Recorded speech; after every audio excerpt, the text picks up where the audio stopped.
সে ১২ বছর ৩টা ফরম্যাটে নাম্বার ওয়ান অলরাউন্ডার ছিল। এটা পৃথিবীতে আর আসবে কিনা আমি সন্দেহ। সাকিব একটা আমাদের দেশের বড় সম্পদ, আপনারা আমি আগেও বলেছি, এবং তাকে আমাদেরকে কাজে লাগাতে হবে। যতটুকু আমরা বুঝতে পেরেছি বা আমি বুঝতে পেরেছি, আপনারা দেখেছেন যে সাকিবকে, আমি মনে করি আমি যদি ক্ষমতায় থাকতাম তাহলে সাকিবকে খেলানো হতো।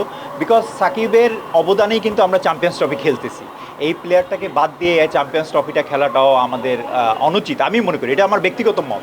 এবং আমি মনে করি যে সাকিব একটা আমাদের দেশের বড় সম্পদ, আপনারা আমি আগেও বলেছি, এবং তাকে আমাদেরকে কাজে লাগাতে হবে। আপনারা যদি দেখেন পৃথিবীতে এটা সেকেন্ড রেফারেন্স হবে না যে যে কোনোভাবেই সে ১২ বছর ৩টা ফরম্যাটে নাম্বার ওয়ান অলরাউন্ডার ছিল। এটা পৃথিবীতে আর আসবে কিনা আমি সন্দেহ।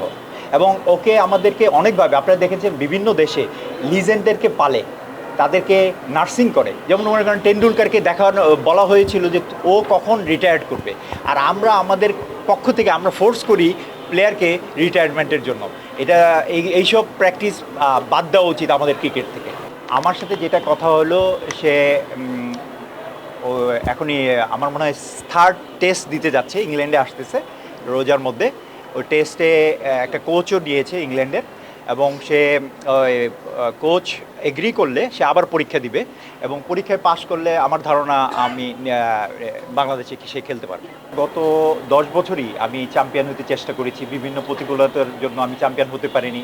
আমার টিমে বিভিন্নভাবে প্লেয়াররা খেললে বা ন্যাশনাল টিমের প্লেয়ারদেরকে খেলতে দেওয়া হয়নি, এবং এবং এবং বিভিন্নভাবে তাদেরকে ন্যাশনাল টিমে নেওয়া হতো না, সেভাবে হুমকি দেওয়া হতো। তা আমি মনে করি যে এবছর আমরা একটু চ্যাম্পিয়ন, মাশরাফি তো অ্যানাদার লিজেন্ড, ওর ক্রিকেটের একটু পড়তির দিকে। তা আমরা চেষ্টা করেছি এবার ইয়াং এবং অভিজ্ঞতার সমন্বয়ে চ্যাম্পিয়ন ফাইট একটা দেওয়ার জন্য। এবং আমি আশা করছি যদি মাঠে পারফরমেন্স করে, এবং মাঠে পারফরমেন্সের সাথে মাঠ ঠিক থাকতে হবে, আম্পায়ারিং ঠিক থাকতে হবে, সমস্ত পরিবেশ ঠিক থাকলে ভালো খেলা আমরা দিতে পারবো এবং আমরা চ্যাম্পিয়ন হবো ইনশাআল্লাহ।